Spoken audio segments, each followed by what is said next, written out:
It's time to get spooky.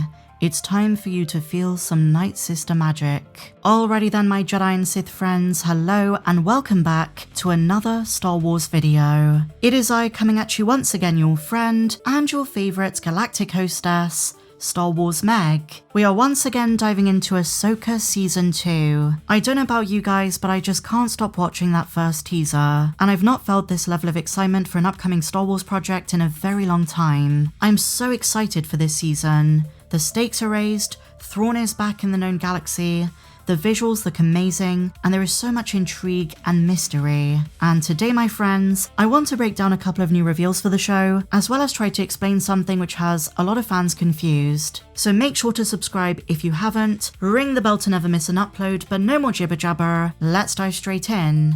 Something which I've been asked about in a couple of comments are the mysterious, creepy assassins who infiltrate the New Republic just before they can land on Dathomir. Are they some kind of creation of the Great Mothers? They're definitely Nightsister assassins.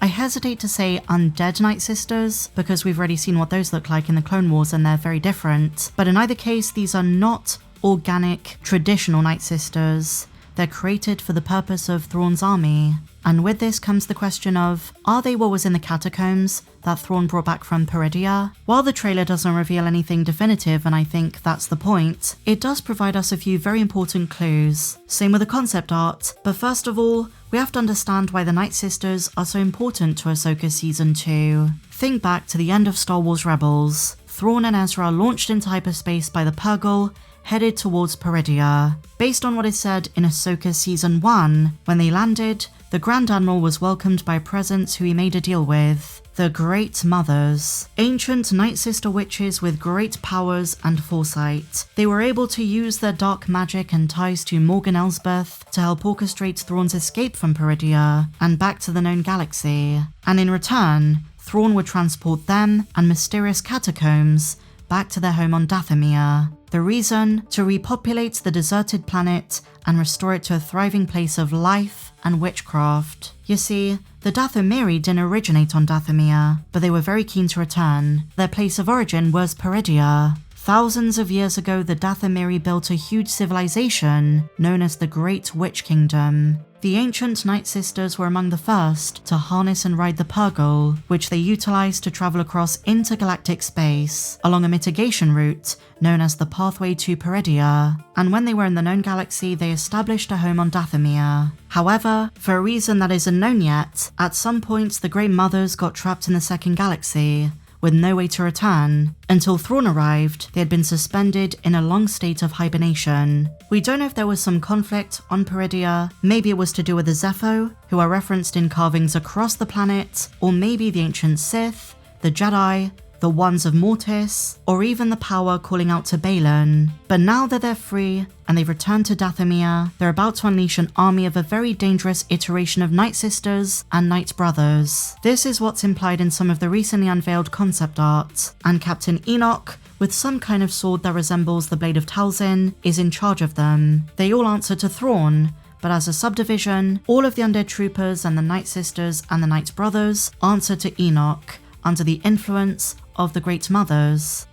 And I think it's also worth mentioning their very unique design, because while there is some inspiration from traditional Nightsisters, these are way more menacing. They have blackened out eyes and vicious fangs, and thanks to a frame in the trailer where we see one of them get shot, they seem to burn and disintegrate with a green hue, similar to the way Savage Opress died, or even Marok. Nightsister magic is what's animating them and keeping them alive. But unlike the examples I just gave, it looks like a more aggressive form of magic. They literally look like they're burning alive, and in a lot of pain. To me, these are a new variant, an ancient variant that was brought from the Witch Kingdom, and revived thanks to the Great Mothers. And based on some of their designs, based on some of the implied witchcraft we're about to see, the Peridea witches have different customs to those from the Clone Wars. Granted, they do share a lot of similarities, but it has been confirmed that this season expands on Nightsister lore.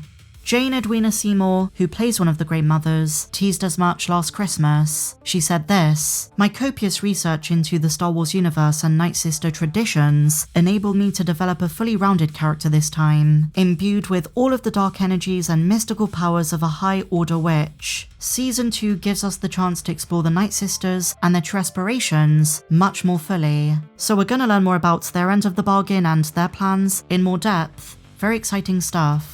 But returning to the catacombs, I was thinking about different theories and possibilities, and it dawned on me that these corpses might be animated and revived by the spirits of Dathomirian's past, maybe even Mother Talzin herself. If you think back to when Maul took Ezra there in Star Wars Rebels, no physical Nightsisters remained, but thanks to a ritual on the sacred altar, we learned that the spirits of the deceased can possess the living, and they're very much still active. That could be true in Season 2. The Great Mothers would know how to summon them. One of my favourite shots of the entire trailer is this one. You have the undead night troopers on the side, you've got Captain Enoch with his sword, this terrifying tusked Nightsister assassin, no idea what she's about, and behind them, the Great Mothers are performing another ritual of fate. Very similar to what we saw in Season 1, but this time on Dathomir itself. It's so eerie, so still and creepy. I love it. Honestly, and I might be alone in saying this, but second after the Balin mystery, the Nightsister and Dathomir scenes are some of my most anticipated. Eventually though, in spite of this initial fight, the New Republic does land. We see Ezra, some New Republic officers and bodyguards, and the concept art shows us that Hera and Chopper are there as well. And we also learn that Ezra is going to fight Enoch one-on-one. That's going to be an insane duel for sure. And he's also going to fight Dathomirian monsters. That was according to one of the recent leaks. So the world building for Dathomir this season is going to be insane. And we've also got a better look at this one. This is the one with the tusks. Without her mask, she does look quite a bit like Asajj Ventress. Could you imagine if Thrawn is using a clone of her? At this point in the timeline, we don't know if she's still alive. She's no longer Darkseid, so imagine if the Great Mothers want to conjure up a clone of some of their greatest warriors, and they decide to give us an evil Asajj Ventress. It would be reminiscent of the evil Luke clone from The Last Command. But moving on to some new reveals for this show, my friends, we've got a new look at the statue of the Mortis gods on Peridea. It's a different angle of what we saw at the end of Season 1, with Balin standing on the statue of the father, but here we get a better look at the son. And in my last video, we spoke about who this guy might be from the Clone Wars flashback. I theorized this could be Marok just after he left the Jedi Order, but some people are convinced this is one of the forms the son might take. The eye makeup in this instance is similar, but I honestly doubt it, because this Jedi had clone troopers with him. If this was the Mortis flashback, why are there dead Republic clones? None of them came with Anakin, Obi-Wan, and Ahsoka. It was just the three of them. So I personally don't think this is the son. But there were rumours months ago that Sam Witwer is reprising the role of the son this season. It's probably just as a voice. But generally speaking, I have to say that the Mortis mystery is being kept under wraps. We vaguely assume that Anakin is going to be the new father, Ahsoka the daughter, Morai was present on Peridea in Season 1, and the head of the daughter was erased, and it's possible that Balin becomes the new son, but he's also being called to by something else. Is it really Abeloth? Are they going to connect this to Palpatine's spirit during this time? Honestly, they're keeping us on edge. And there are a lot of criticisms saying that the trailer really should have given us more clues. Personally, I'm happy not knowing at this stage. I find the whole mystery around it compelling, not to mention, it's just the first trailer. The final one is probably going to come sometime around Christmas. But I'm so excited, especially for the Nightsister stuff. And one final thing to finish, an adorable new look at the Loth kittens. I think they belong to Merle. But what do you guys think? What are your theories surrounding these mysterious Nightsisters? Share your thoughts in the comments down below. And if you enjoyed this one, please be sure to give me a big fat thumbs up, subscribe if you're new, and I'll see you next time. May the Force be with you, always.